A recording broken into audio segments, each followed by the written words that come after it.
Want me to start? Yes. You ready? You can begin. I first met Fiorello LaGuardia in 1929 when he ran for mayor the first time and was defeated by Jimmy Walker. But I didn't really get to know him until 1933, after he was elected mayor. I had covered the Tammany ticket during the campaign, so I saw very little of Fiorello. Well, right after election, he embarked on a vacation trip down to Panama by steamer. And I was one of 6 reporters. I was representing the New York Times, who were assigned to go along with him. He didn't want us, but he couldn't do anything about it.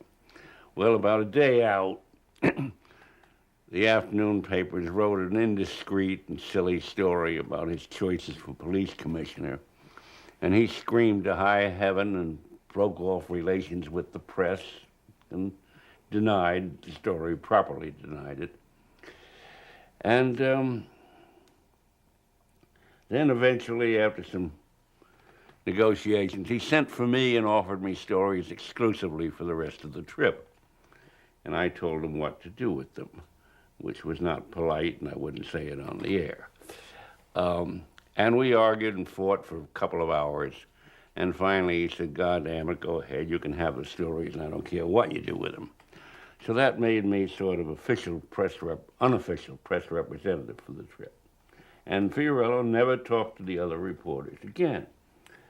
But when we left Panama, and air travel was in its infancy then, to get from Panama to Miami, you had to go over to Barranquilla, Colombia, then up to Kingston, Jamaica, then to Havana, and then to Miami, because the airplanes had a range of about 200 miles. Well, when we got to Barranquilla, the first Latin port of call, he couldn't have been sweeter. He introduced every member of the press by name and paper.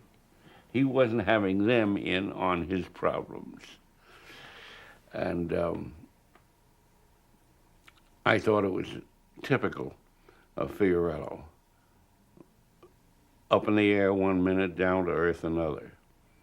It was on that trip that we flew up the coast in 14-passenger Curtiss Condors, otherwise known as flying coffins, and gradually fought our way up to Washington, where Fiorello had appointments with Harold Ickes.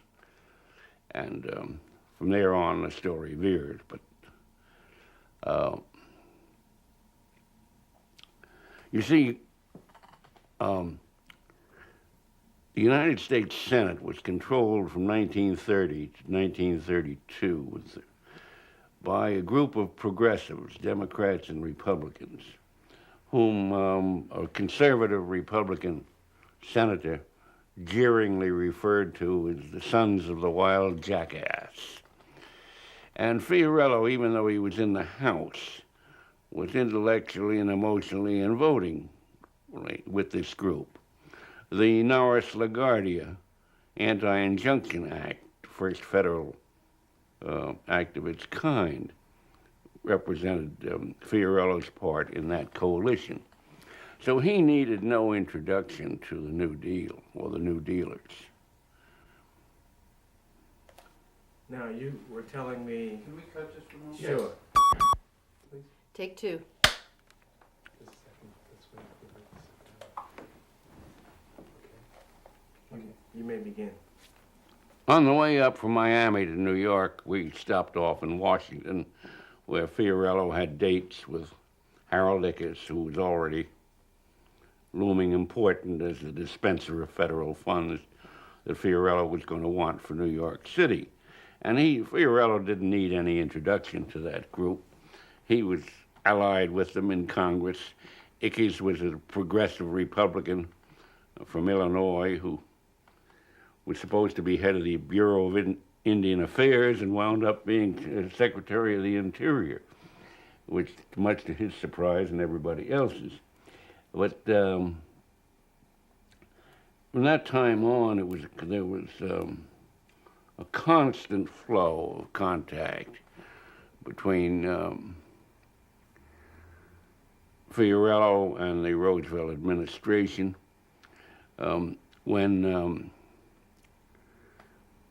the feds had money for public housing here, they sent a telegram up saying that they would allocate X million dollars, I forget the exact figure, to any appropriate authority in New York City to construct housing. So Fiorello had the New York City Housing Authority created to be the proper authority to receive the federal funds.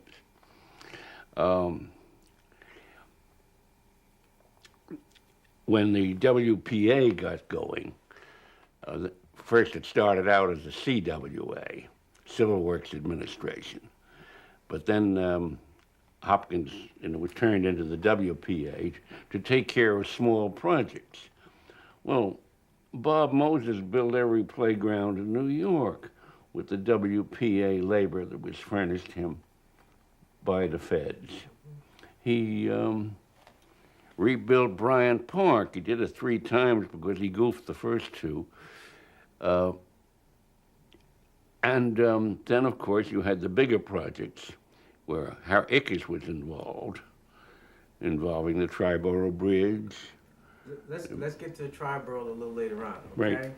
Let me ask you about LaGuardia's relationship with Ickes and Harry Hopkins. I mean, were they glad to see this guy coming? Was he a pain to them? They were all zealots.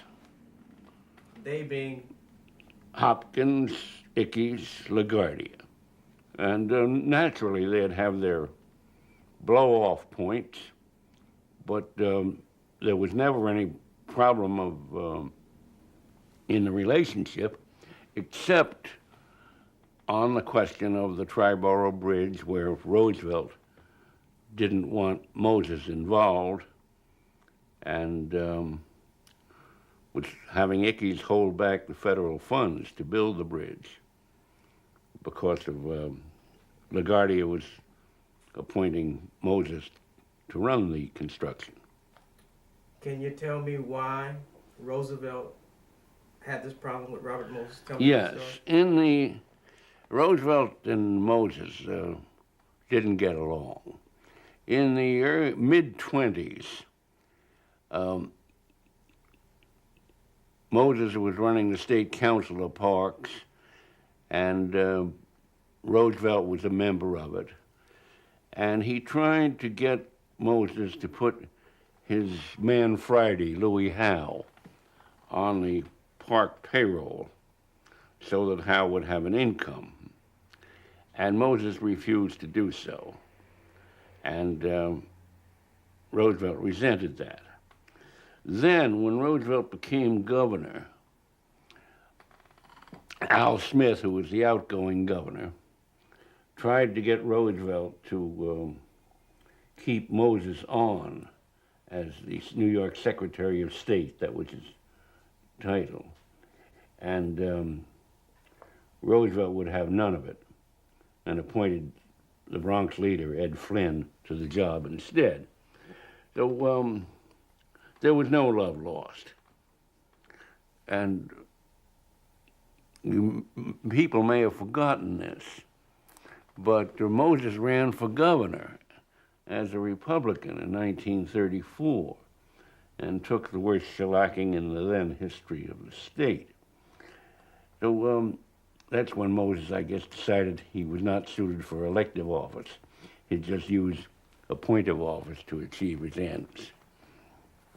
So, I mean, with the Triborough, they have this ongoing feud. The Triborough Bridge was conceived in the Walker administration.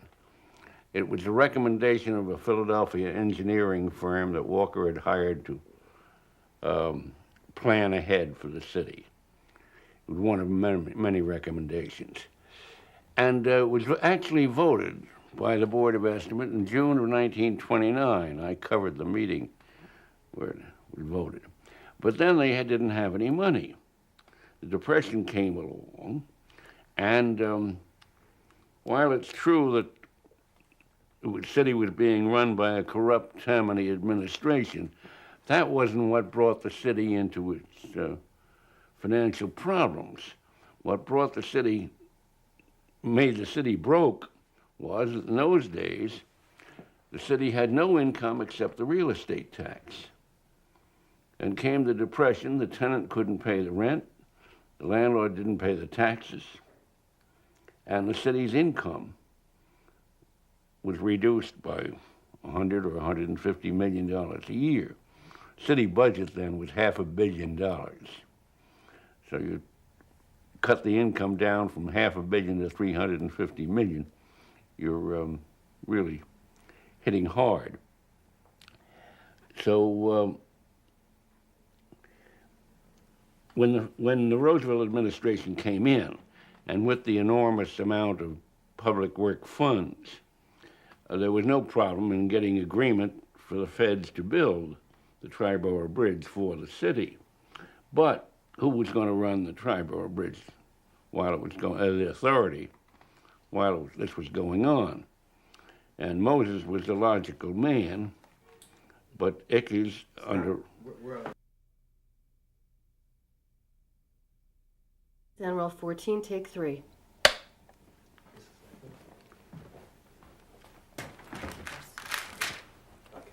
Who was going to run the Triborough Bridge Authority, which was going to be in charge of building the bridge.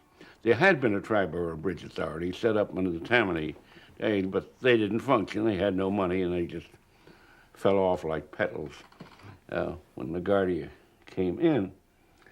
And Ickes, at Roosevelt's instance, was holding up money for the bridge until he got assurance that Moses would not be running things. Well, there was a stink in the papers, back and forth, and finally the Roosevelt people backed down, and Moses, instead of being put in as head of the Triborough Bridge Authority, was made secretary, which was just a cover because anything Moses was in, he would be running.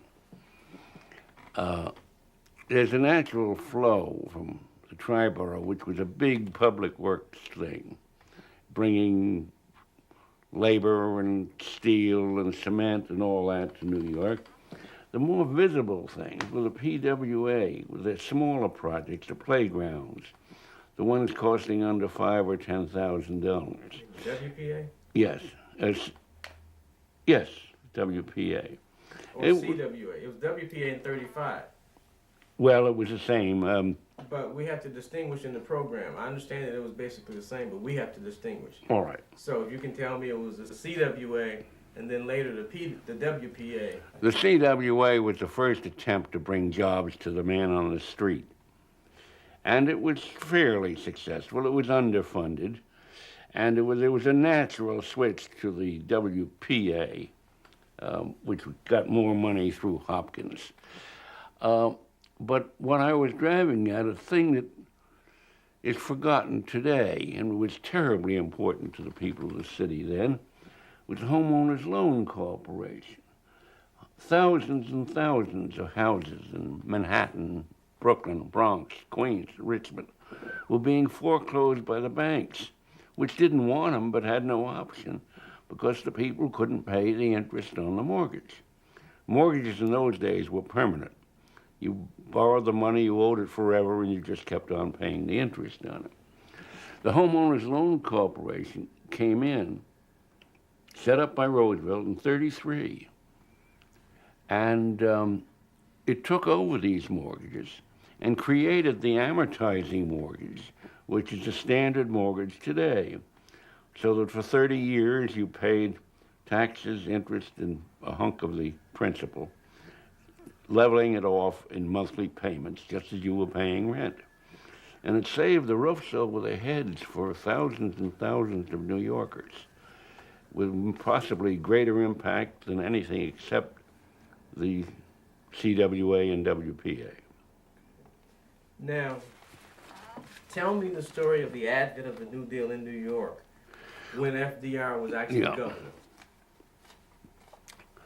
The New Deal started to creep into New York when Franklin Roosevelt was governor.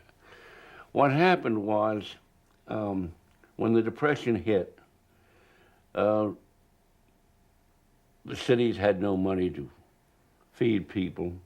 Private charities formed committees, but the money was rapidly exhausted. And the New York State Constitution had a clause in it prohibiting the use of the state's credit for any individual. That was to prevent crooked legislators from selling out the state to their friends. It was an old clause going back to the 1840s. Well, you couldn't spend state money to feed a person except outside a poorhouse, except inside a poorhouse or a state institution. So Roosevelt and the legislative leaders got together in 1931. They passed an act called the Wicks Act, which evaded the constitutional provision by having the state give the money to the counties and the cities. And there was no prohibition against the counties and the cities giving it to poor people. So that evasion of the Constitution governed no relief here until 1938 when the Constitution was changed. But that was an inkling when the federal government was taking the position that it couldn't spend any money feeding people. I mean, this was private enterprise. Here was Roosevelt in Albany, potential candidate for president, finding a way to feed people. How much of the New Deal he had in mind before he took office, no one will ever know. But I remember covering the speech he delivered to the Boy Scouts of America, Boy Scout Foundation, one Saturday evening. And I was covering him. He was president-elect at the time, though no longer governor. He was out of the governorship. I need you to just tell me that Roosevelt, I was covering Roosevelt, he was, you have Yeah, to tell me the yeah. name. You can't refer to, you Yeah. can't use those pronouns. I was covering Roosevelt at the time. He was president-elect, but no longer governor. He made a speech late one Saturday night to the Boy Scout Foundation, and I was covering him. And he tossed away his prepared speech, which had nothing particular to say in it, and he delivered extemporaneously a real outline of the New Deal that was to come. And I raced back to the Times office with the story, made the last edition of the Sunday morning paper, which meant it had no out-of-town circulation. And since the story was unsigned, I've never been able to track it down since. I've never had the energy to go through all of the Sunday papers of the Times for 3 months to find it. It was on page 1, though, and it showed that he had an awful lot of this in his mind. The specifics certainly included the Civilian Conservation Corps. Well, I'm stretching my memory to go any further on that. Okay. I want to go back and talk a little bit more about New York and the Jimmy Walker administration. The fact that it was basically a lot of patronage involved, lots of corruption involved, and Jimmy Walker is run out of office. Can you tell me the story of how he was run out of office, why he was run out of office, the Seabury investigations? Walker was probably the most charming man who's ever held public office. And the public forgave him practically everything. And he's also a brilliant man. He could do more in 5 minutes than most mayors could do in 5 weeks. And he did it. But when the Seabury investigation... We have to start over again, yeah, because we don't want much sneeze in there. Hmm? Did you stop? Yeah, no. Stop. Stop? Yes. Okay, that's okay. Okay.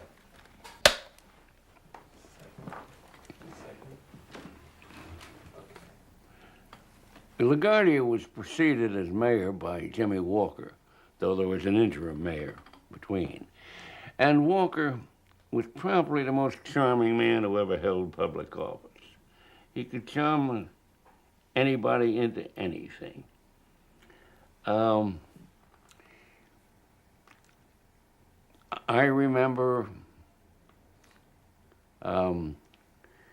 a typical Walker story. It was coming into a ballroom at 11 o'clock at night, and the Jewish mothers and mamelas were cheering him in as he came in wearing a yarmulke. And one woman with a drink or two in her said, "Jimmy, circumcision next?" He said, "No, lady, I prefer to wear it off." Anyhow, Walker could charm people, and did. And he was a very efficient mayor.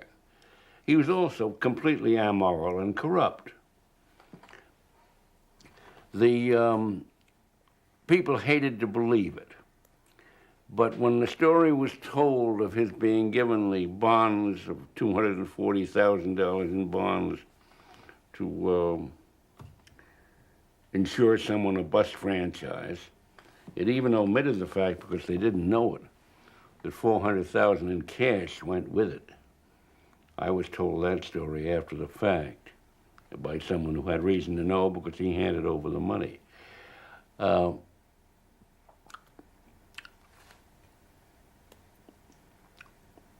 So, Walker,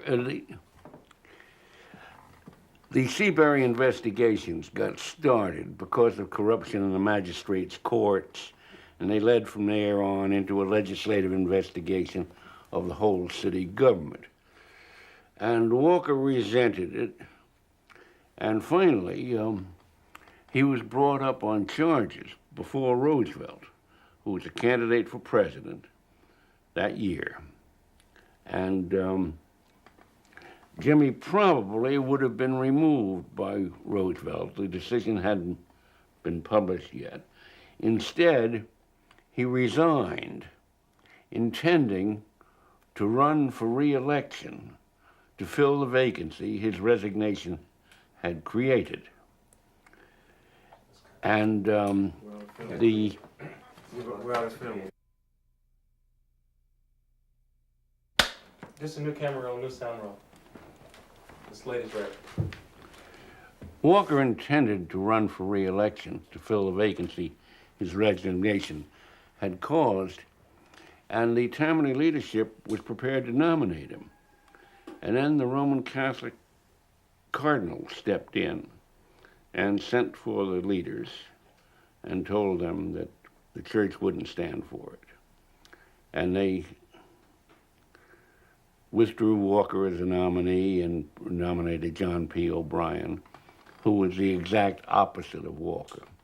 O'Brien had 9 kids and a wife he was loyal to. Walker had 9 mistresses. Walker was brilliant, O'Brien was slow. They just wanted the complete opposite of Walker and thought that that would bring about a victory, which of course it didn't. Okay. Then entered the race. Then enters McKee and LaGuardia. Yeah. Tell me about that. Tell me about the campaign. What kind of a campaigner LaGuardia was?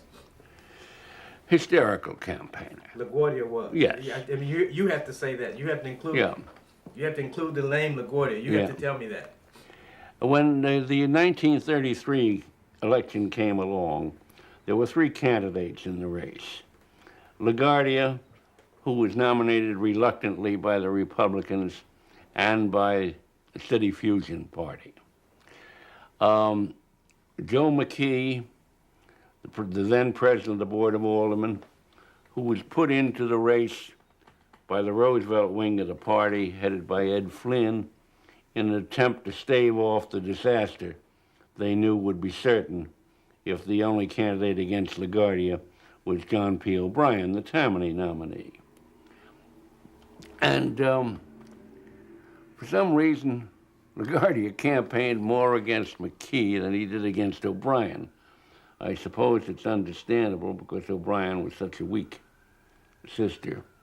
But actually, LaGuardia picked out as his target Ed Flynn, the boss of the Bronx, who was a completely respectable and honest political character. But in the Bronx, he proceeded to charge Ed Flynn with every crime that had been laid at the door of Bill Flynn, an entirely different person, a Bronx official, by the Seabury administration. And he had to know what he was doing. But it didn't stop him. What kind of a campaigner was he? I mean, what kinds of things would he say? I mean, we have some footage where he's talking about corruption, corruption, corruption. Now, did he just hammer and hammer and hammer on that? That's right. That's right. And, No, I need for you to tell me LaGuardia. You have to always include. yeah. LaGuardia hammered away at the corruption issue. It was the issue. Of course, he also appealed racially. You got LaGuardia in front of a group of Hungarians, Fiorello would address them in Hungarian. If he was talking to a group of Italians, it would be Italian. You see, he had been an interpreter at Ellis Island early in his career, so that he knew all these languages and had no hesitancy at all in using them in the course of a campaign. Was he a shrewd politician, good campaigner?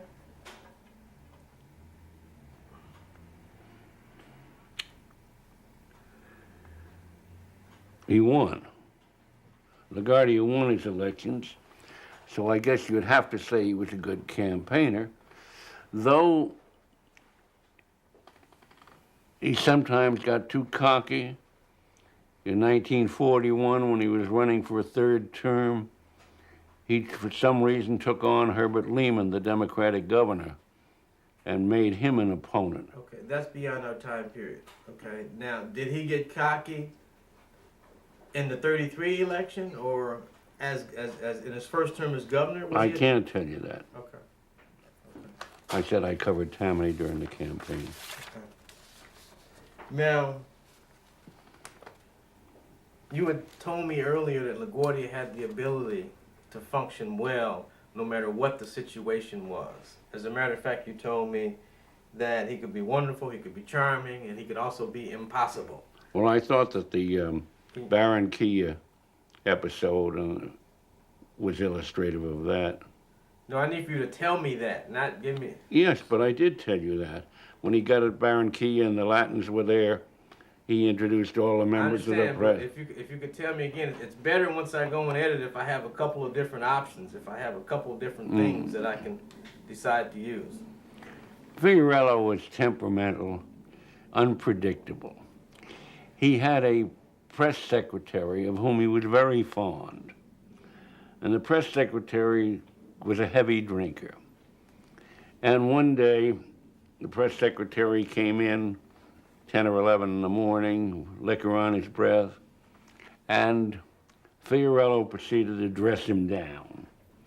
And the press secretary, who had a hangover, proceeded to retort to LaGuardia.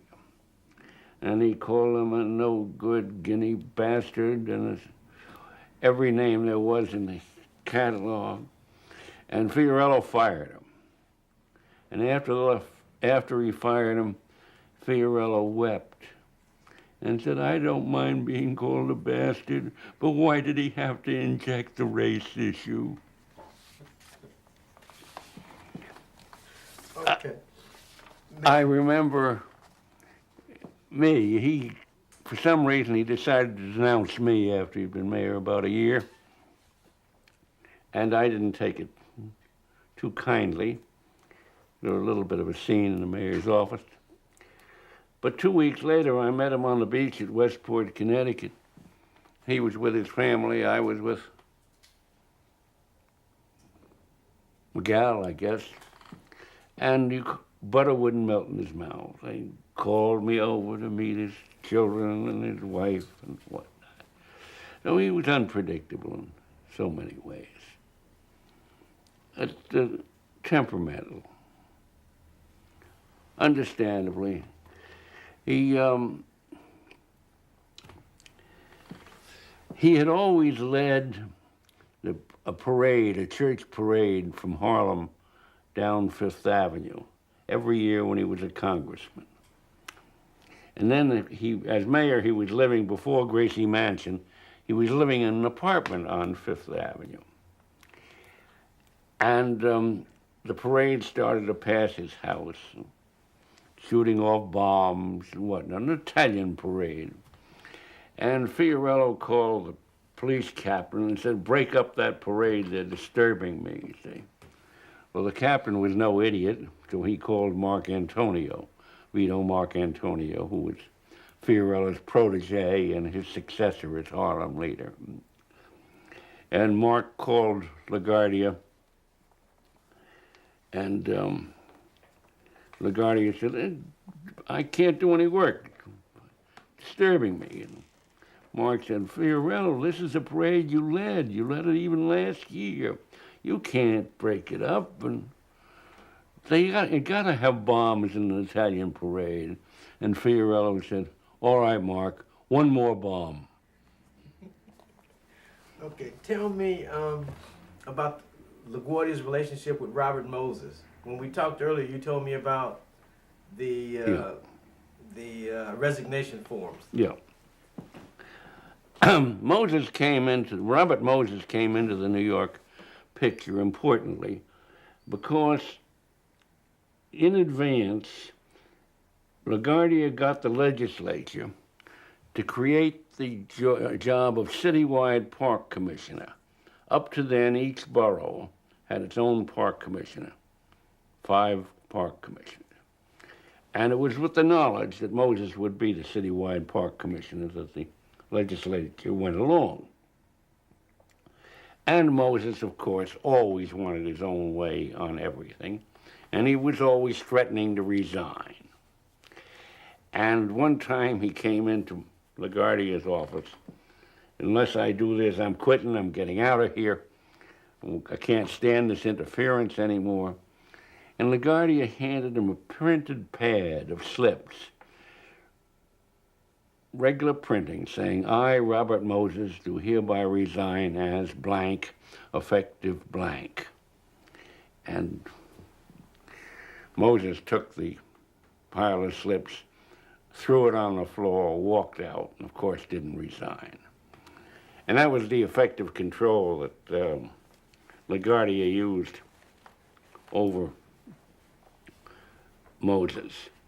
LaGuardia's successors, O'Dwyer and Impellitteri, didn't achieve that control. Now, tell me how much of a role LaGuardia had in terms of solving this Triborough Bridge controversy between FDR and Robert Moses. What role did LaGuardia play? Don't record this. Okay. He was one of the Stop. protagonists. Stop. Okay, stop. He was one of the protagonists. You know, after we jump Fritz? You know, after we returned from the Panama trip, I was LaGuardia's favorite reporter for at least 6 months, and probably longer than that. And then he came up with a proposal to build a municipal power plant to be a yardstick for the private utility companies in New York. And I was covering utilities at that time. There was a utility investigation going on and various things. And the yardstick plant came within my area. And one day at a press conference, LaGuardia said that he had the financial backing. He had a list of people who were willing to contribute to the building of this yardstick plant. So I said that I would be interested in seeing the list. And he sneered at me and said, I wouldn't show that to you, implying, of course, that I was a corrupt employee of the utility companies. Well, I started for him with a fist, but Lester Stone, his press secretary, who was a friend of mine, stepped in between, and that was, that ended that. And then, of course, next time I saw him, he was as sweet as pie on the beach at Westport, Connecticut, introducing me to his family and adopted children and whatnot. Now, after he's elected in 33, he takes office in January 34. Right. City's in trouble. Big trouble. Not much money and whatnot. He tries to pass his economy bill. Can you tell me about that struggle?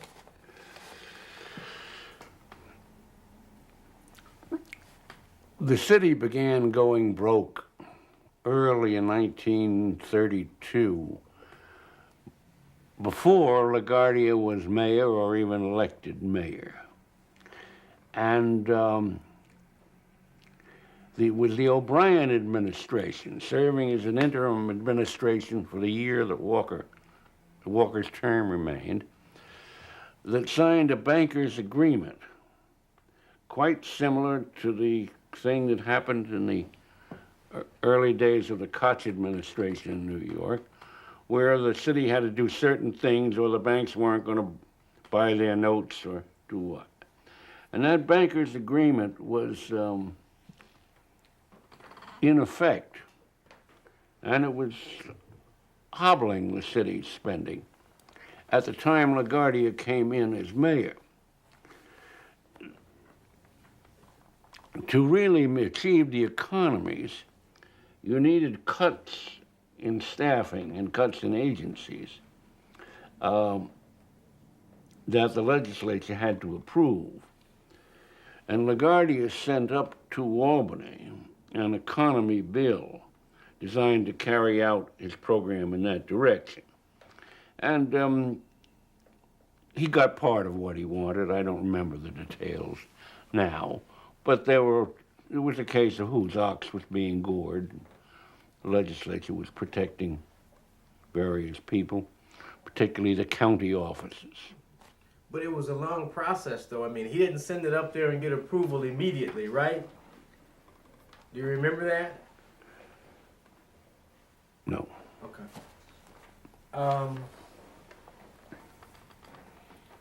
Talk to me a little bit more about the Irish control of Tammany and the patronage that was involved in politics, the control of the police and fire department and government jobs by Tammany and basically the Irish.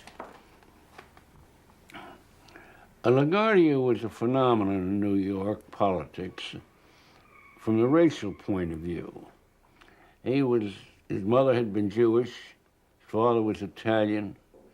He preferred to be identified as an Italian. And up to that time, politics in New York had been dominated entirely by the Irish. They liked politics, they had the time for it. They ran the clubhouses of the Democratic Party, which was the dominant party. And no other races were substantially involved.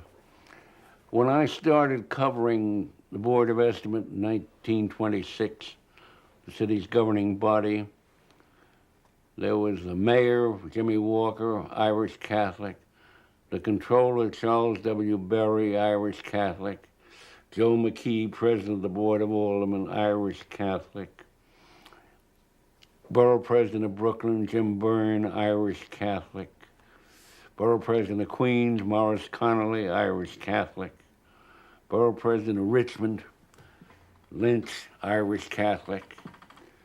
There was a Jew, Julius Miller, who was Borough President of Manhattan. That was the Jewish spot on the ticket. And there was a German Catholic from the Bronx, Henry Bruckner, after whom Bruckner Boulevard is named. So he was the first non-Irish Catholic to be elected mayor of the greater city, as far as I know, except for Seth Lowe, the first one, who was, the second one rather, who was a WASP.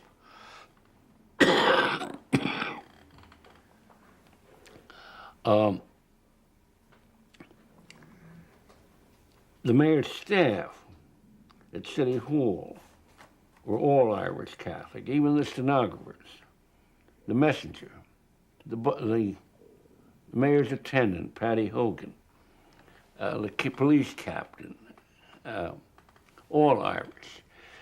But they had no competition. The civil service was not an attractive thing to the Jews. The Italians didn't participate. They didn't take the exams.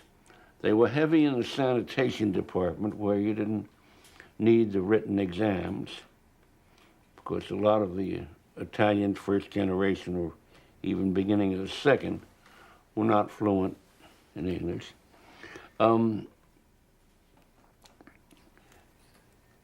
Harlem was still a small place. It had not, the dikes hadn't overflowed, and it was a small area, crowded, slummy. And of course, there were the other parts of black territory in South Jamaica and Queens, and Atlantic Avenue in Brooklyn, and San Juan Hill in Manhattan. But it wasn't until LaGuardia ran on a ticket in 1933 with himself, a half-Jew, as mayor, president of the Board of Aldermen, Bernie Deutsch, a Jew. There's a nice story about that. They were having a meeting in the Empire State Building with Al Smith, the former governor, and they were raising funds for the Jews in Israel or someplace like that. And it was a high-level conference. And Smith said, you know, he said, you talk about the poor Jews in Jaffa. It was the Jews in Jaffa. Talk about the poor Jews in Jaffa. He said, here's the mayor of the city of New York, half Jewish. Bernie Deutsch, president of the Board of Aldermen, all Jewish. Sam Levy, borough president of Manhattan. Herbie Lehman, governor of the state, all Jewish. He said, don't you think it's time we started to weep a little for the poor Irish? Okay, so before LaGuardia, the Irish are in control. Now, what happens? How does he change that after he's elected? He didn't change it. You need to tell me that LaGuardia didn't. Events changed the political control of the city from the Irish to the Jews. And then the Italians came in too. See, the Italians in those days were mostly Republican, so that they only came into politics via the bootlegging route.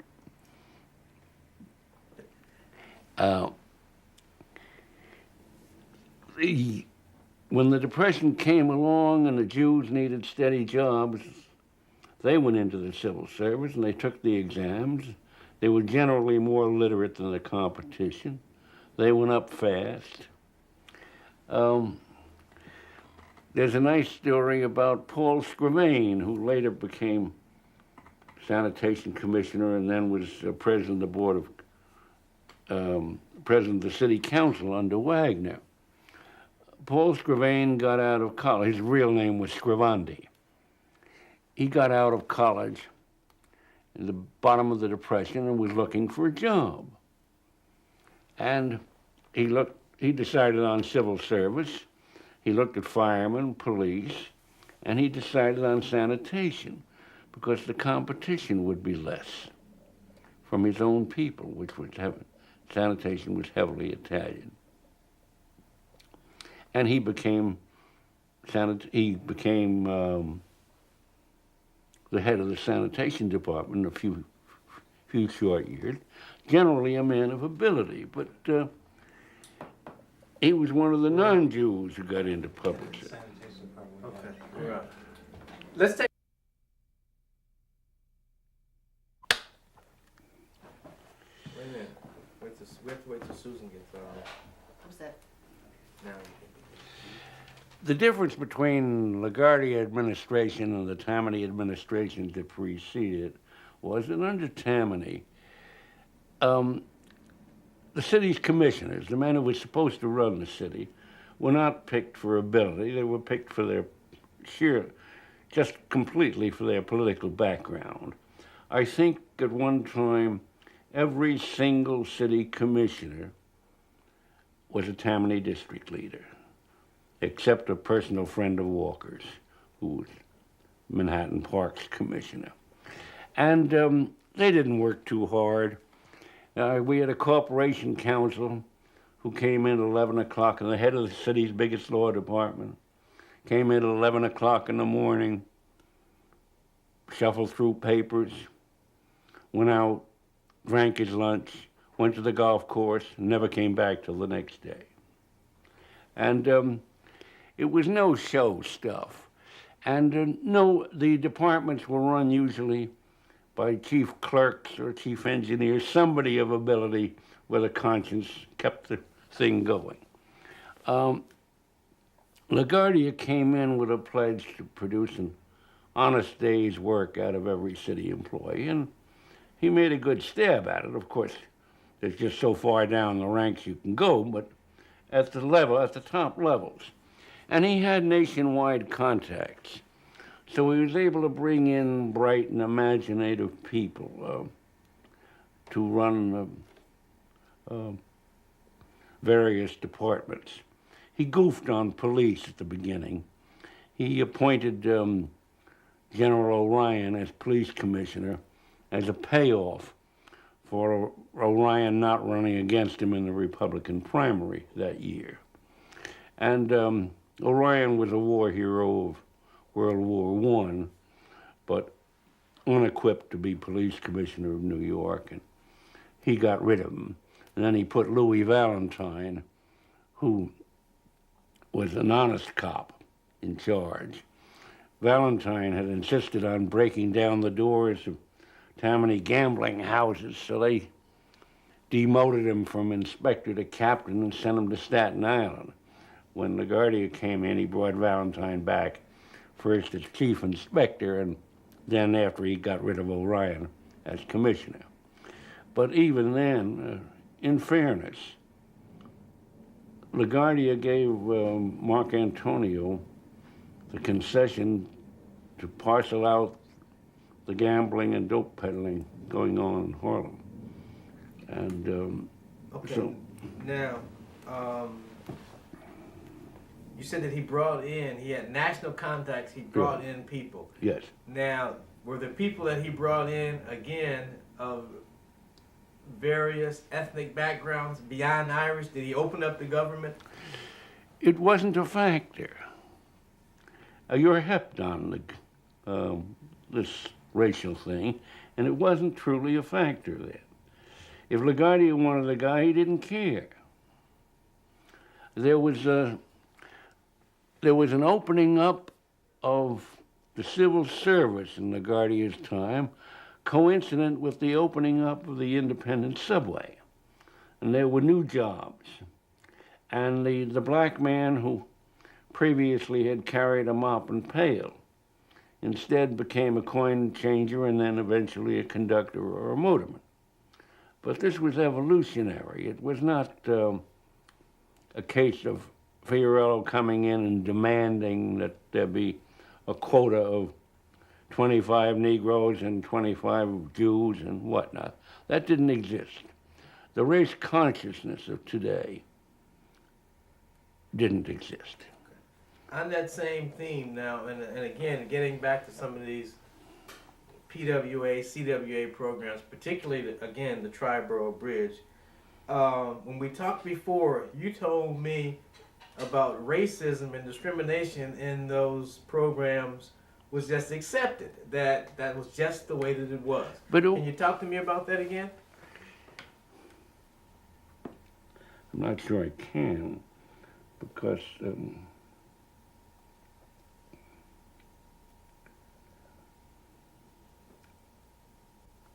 Let's stop. New York We didn't cut that. No. Go ahead. New York was much more of a segregated city in those days than it is today. If you went to the theater, the only black person you'd see was on the stage, not in the audience.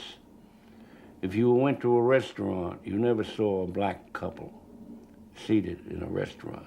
They just didn't apply. They felt out of place. They probably wouldn't have been admitted to most of the restaurants in New York. You had some of the same thing in the industrial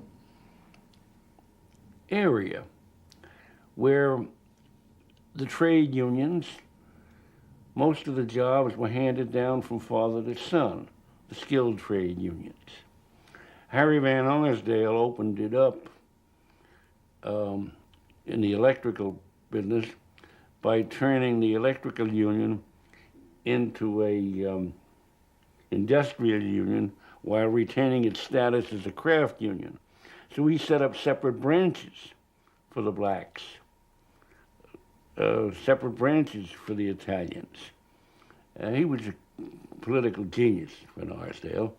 But the idea that there was conscious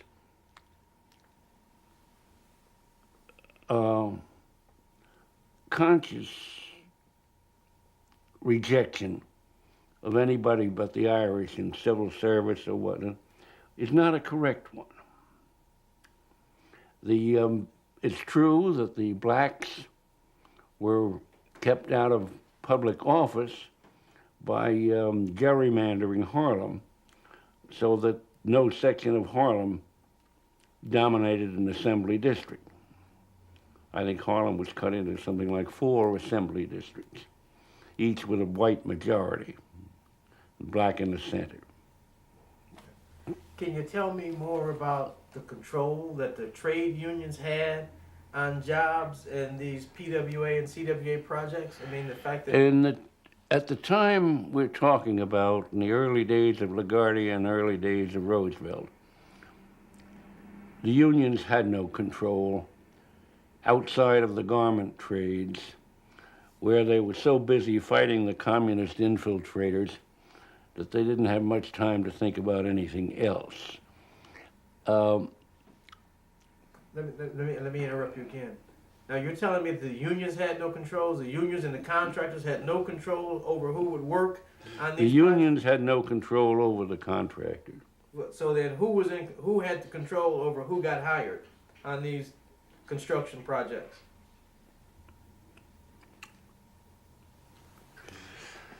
Before you told me it was the subcontractors and the contractors.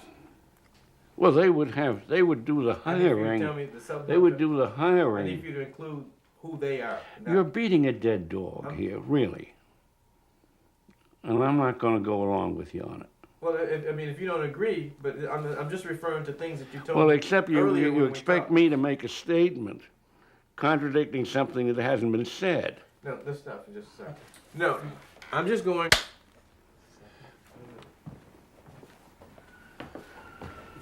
LaGuardia was quite conscious of the need for integration of the blacks in the private level.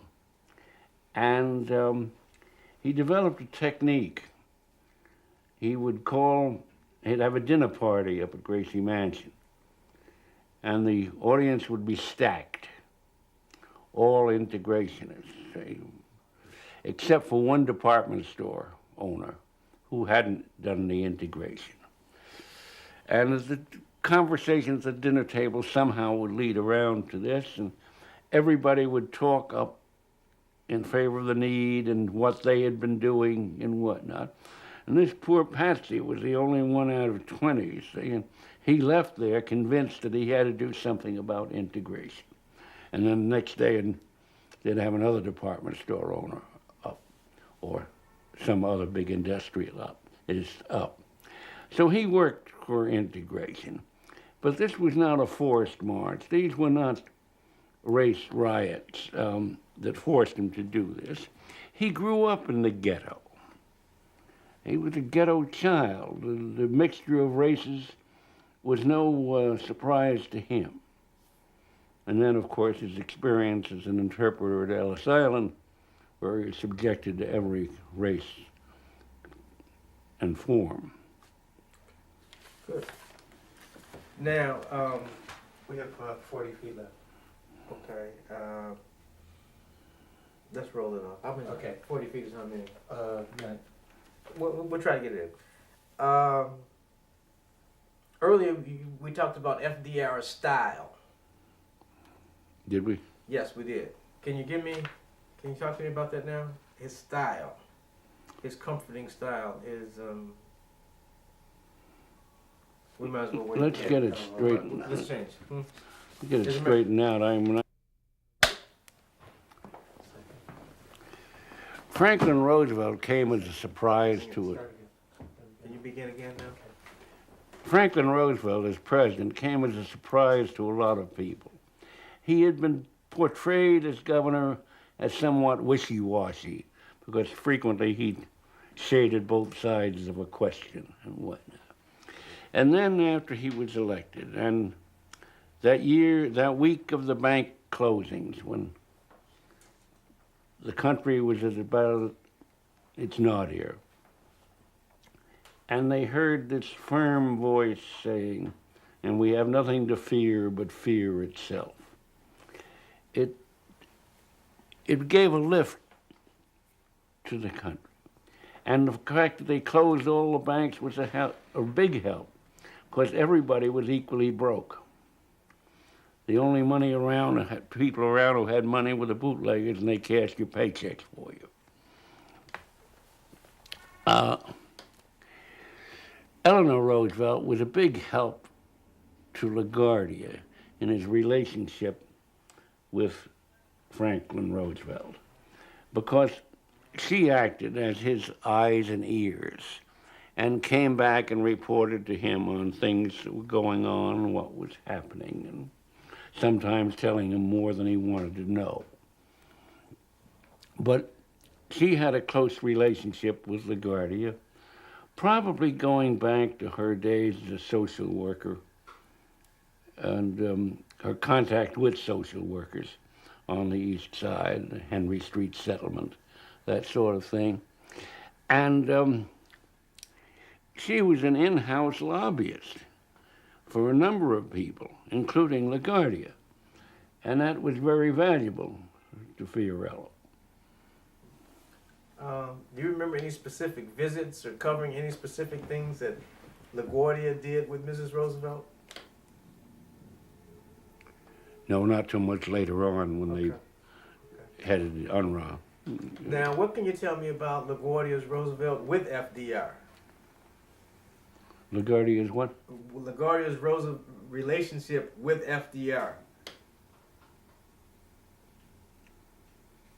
How close were they philosophically? How well did they get along? I don't think they had much contact. I think Mrs. Roosevelt was the emissary. Mm-hmm. And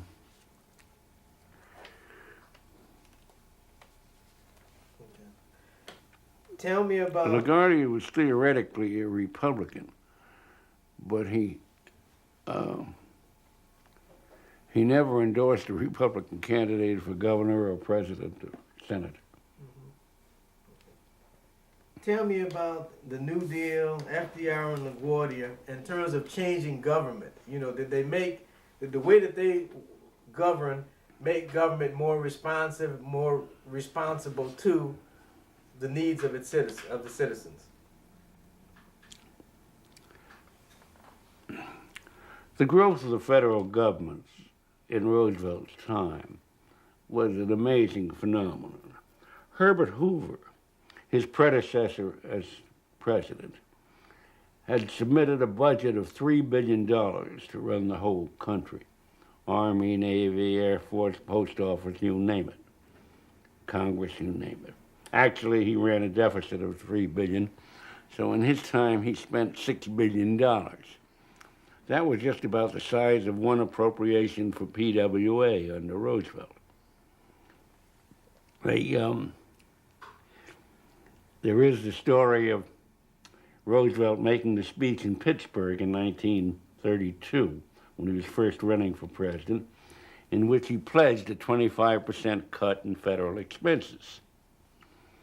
Come 1936, and he was going back to Pittsburgh in the course of his campaign, and he called in Sam Rosenman, his speechwriter, and said, "Sam, will you write me a speech that reconciles the 32 speech with our fiscal policies the last 4 years?" And Rosenman came back after a little while and said, "Boss, the only thing to do is deny you ever were in Pittsburgh." The growth of government was phenomenal. new agencies were created. The government went into fields it had never been in before, quite apart from feeding the people and going for jobs, building jobs that had never been undertaken before. Things were created like the Securities and Exchange Commission.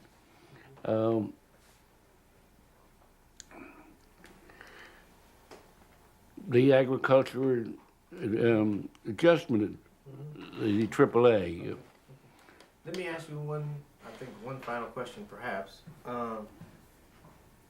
LaGuardia's legacy, what does he leave? What's his greatest contribution to this city?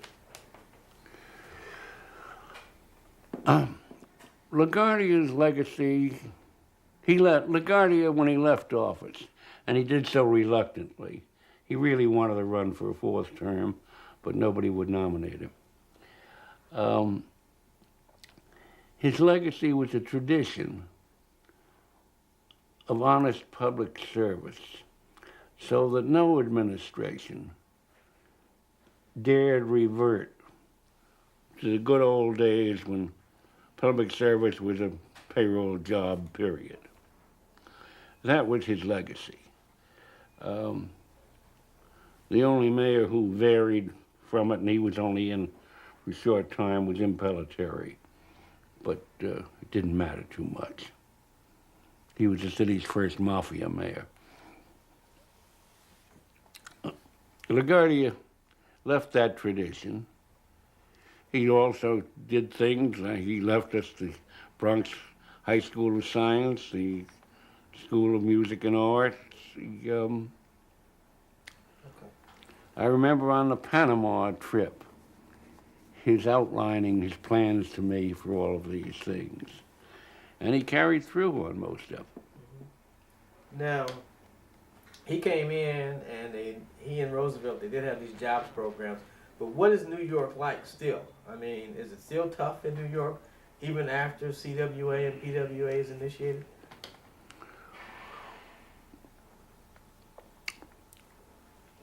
The Roosevelt program of CWA, WPA, PWA were all designed to take care of people on what they then called relief. The idea was that these people out of work would be absorbed by these agencies. Eventually, industry would come along. It never worked out quite that way. The relief, now welfare rolls, continued. There was a different kind of welfare recipient. It was not a second or third generation recipient. The federal participation in relief or welfare continued and grew immeasurably after the passage of the Social Security Act, which had a very minor provision for aid to indigent women and mothers and children, dependent children. And that's where the bulk of federal aid for welfare has come ever since. I don't know whether I answered your question or not. How much we got left? 100. Ready? Yes. In the pre-LaGuardia days, Tammany had practically complete control of the nominating process and the electing process, too. So that when I started covering the Board of Estimate, the city's governing body, in 1926, there were 6 Irishmen headed by the mayor, Jimmy Walker, 1 Jew from Manhattan, that was the spot carved out for them, and 1 German Catholic from the Bronx.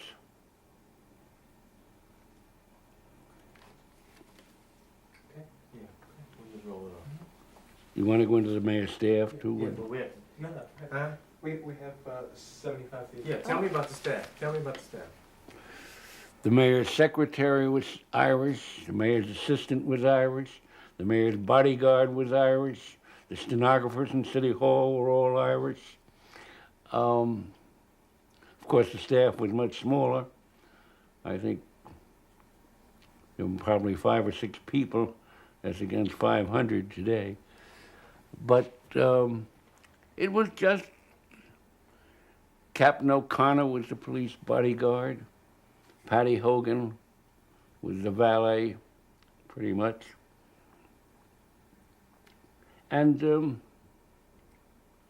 it was the reverse of what went on at the turn of the century when the ad said no Irish need apply.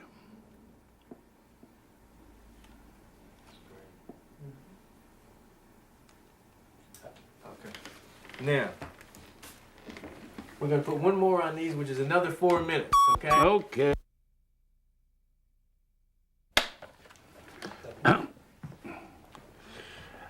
Housing was one of the problems LaGuardia inherited coming in as mayor. It had been a problem before he was mayor. New York City just didn't have enough homes for the poorer element of the people. The old law tenements on the Lower East Side were those that had been built before 1901, when the first tenement house law was passed. And they were built for the immigrant population pouring into New York from all the Southern Europe and Eastern Europe and whatnot. And those tenements, believe it or not, won a prize in a contest for building a model tenement. And of course, they were built 100% on a lot. They had no internal air, an air shaft that went up between two adjoining houses. And they were outmoded in 1901. But there still were 500,000 of those buildings in New York City. And a great deal of them, the oldest, of course, were on the Lower East Side because that was the immigrants' Plymouth Rock. And that's where they lived. And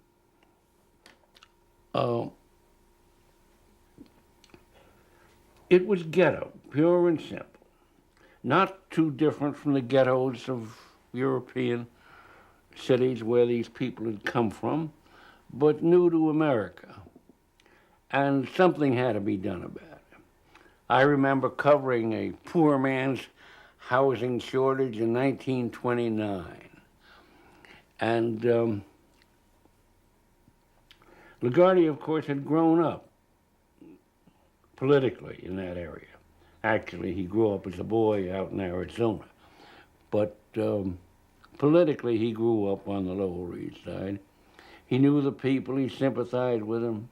He believed, as lots of people that did then, that better housing would cure the evils, which were the slum evils. The gangsters grew up there. So then, did LaGuardia work very hard or pay particular attention to housing, working with ICKEs to get new housing programs? No. The federal government's first contribution to housing was the building of about 3 projects by ICKEs with PWA funds. But there was no real progress in substitute housing in New York City until the State Constitutional Convention of 1938 passed its first housing article, and that put the state and city governments into the Housing Act.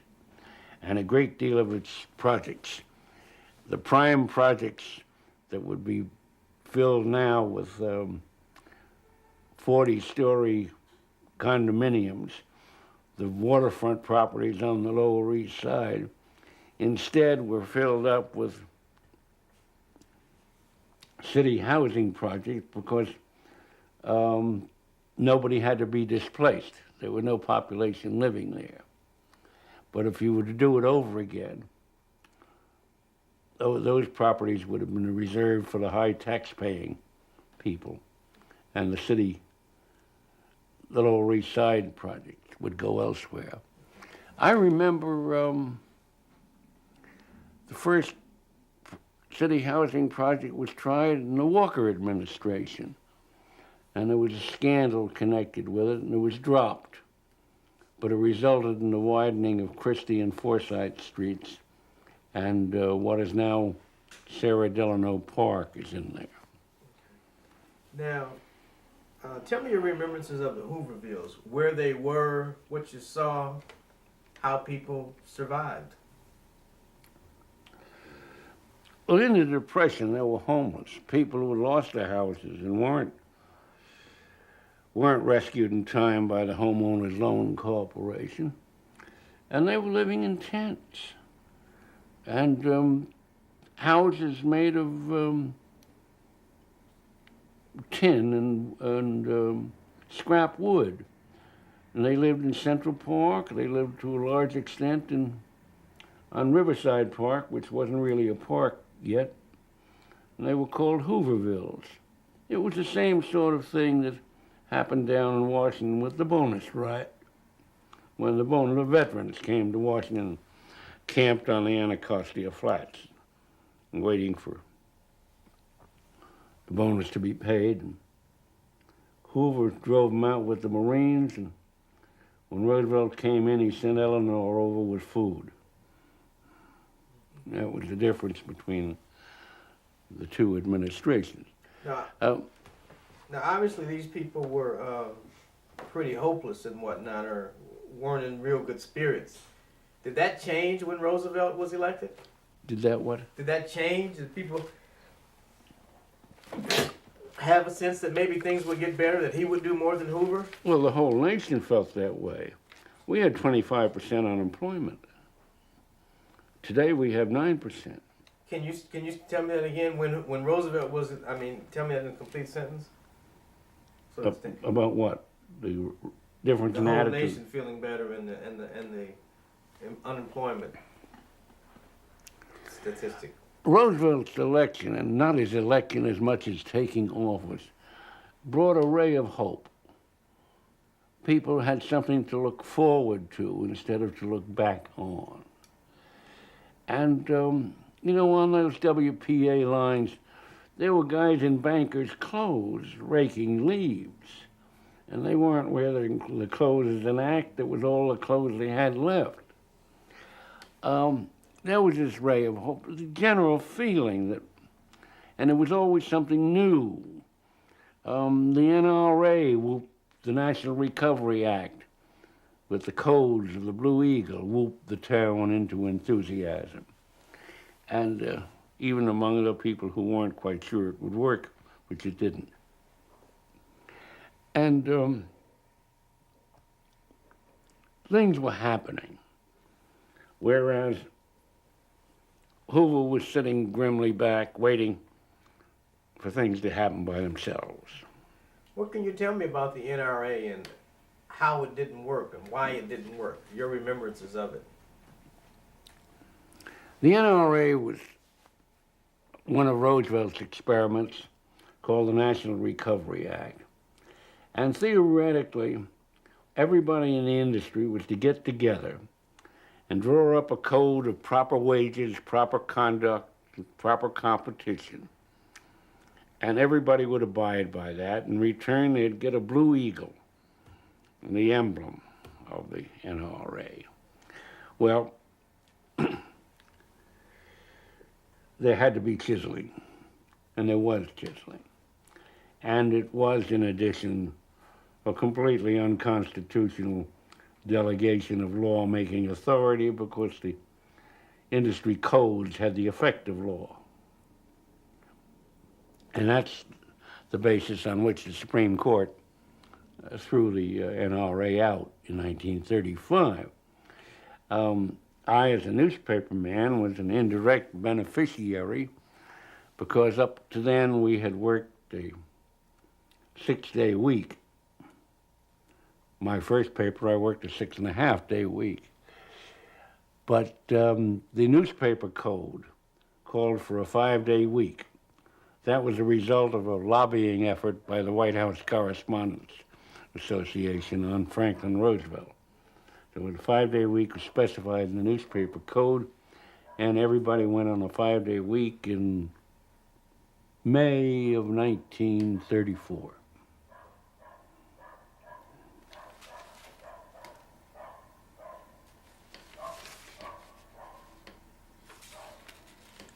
You remember the NRA parade? Yes. No.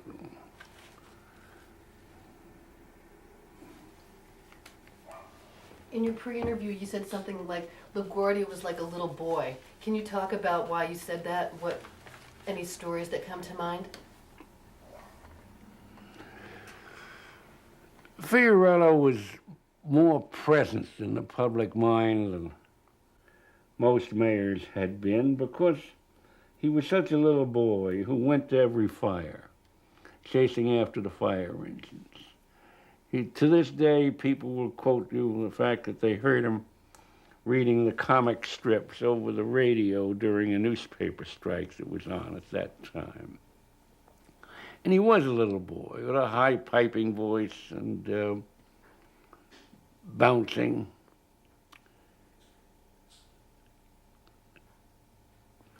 He's unforgettable. Now, we also read about how he would show up at the police precinct and all these fires, and he would bug people and bug people and bug people.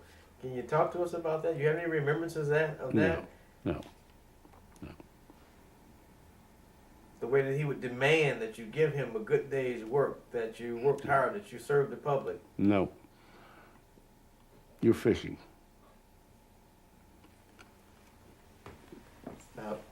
Okay. Yeah. How much we got left? 15 feet. Oh, that's it. Okay. We're